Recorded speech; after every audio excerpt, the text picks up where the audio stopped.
Ce festival, c'est celui des utopies concrètes et on y croit. Parce que sans utopie, on est mort. Alors le festival des utopies concrètes, à quoi ça sert? Déjà, ça sert à passer un super bon moment, d'accord? Et puis ça permet aussi de réunir tous les acteurs de la transition autour d'un événement une fois par an. Bon, aujourd'hui, on a de la chance, il fait beau. Et puis, de se rencontrer et de faire connaître aux gens qui passent par hasard ou aux gens qui sont venus spécialement nous voir, de faire découvrir toutes les alternatives au système, malheureusement, économique qu'on nous impose. Alors ici, tu es dans les alternatives.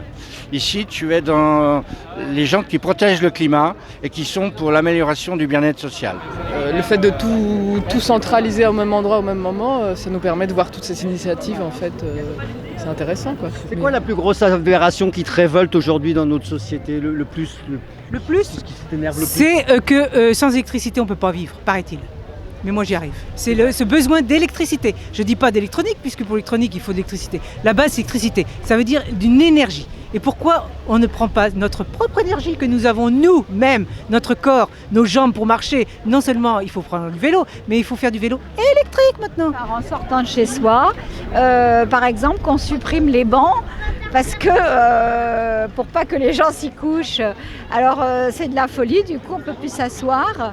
Je crois qu'il y a des moyens pour faire que les gens qui s'y couchent, ils aient quelque part où se coucher, mieux. Et puis que les gens qui ont besoin de s'asseoir, quand ils ne peuvent plus rester debout, ils puissent s'asseoir tranquillement en sortant de chez eux. L'idée de la croissance continue, c'est une aberration complète et on va s'en rendre compte bientôt. Parce que le gâteau n'est pas infini et les convives augmentent. Et comme ceux qui ont la grosse part du gâteau ne voudront jamais céder, et il n'y aura qu'une solution pour partager, c'est le conflit militaire. Oui, il y a quelque chose qui ne va pas, c'est-à-dire qu'on demande aux gens de travailler le plus longtemps possible et puis il y en a quand même plein d'autres qui sont en dehors du travail, qui n'ont... C'est même pas le problème du partage, c'est qu'ils voudraient travailler un minimum, quoi. Là, d'abord, il y a la COP22. C'est dans 2 mois. Et figure-toi que la COP22, ça va être un sujet dont personne ne va parler parce que ça se passe au Maroc. Nous, on va en parler et on va en faire parler. On commence par une croisière en mer. On va faire 12 ports en Méditerranée. On va essayer d'aller, pas porter la bonne parole, surtout pas. Parce que la bonne parole, c'est là-bas qu'ils l'ont. C'est eux qui souffrent.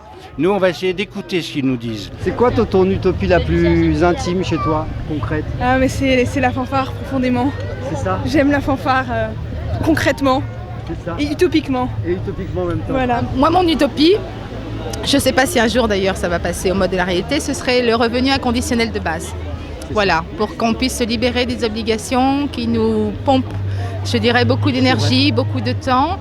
Et qu'on sorte un petit peu de cette société qui nous met sur des rails et qui nous oblige à, du début à la fin, rester sur les mêmes rails. Alors une utopie concrète, moi je vous propose par exemple un magasin gratuit, donc un lieu où vous pouvez apporter des objets dont vous n'avez plus l'usage et venir vous servir gratuitement d'objets dont justement vous pourriez vous servir. Il faut qu'on soit des consommateurs responsables, c'est le portefeuille qui vote aujourd'hui, donc il faut en tenir compte. Il y a simplement aider son voisin. Ça peut être tout simplement ça dans sa vie quotidienne. Ça peut être de partager, comme là avec la zone de gratuité, ce qu'on a chez soi. C'est d'aller faire réparer plutôt que tout jeter. Justement, on est à côté de Stalingrad, il y a beaucoup de réfugiés, donc je pense qu'on pourrait faire quelque chose de concret au niveau de l'alimentation. Par exemple, là, ça pourrait être intéressant de créer une initiative, de les faire venir, de partager. Et en plus, ils viennent de cultures différentes. Je pense qu'ils peuvent aussi nous apporter beaucoup de choses. On est en train là de faire la démonstration qu'un nouveau monde est possible et qu'il est déjà en marche.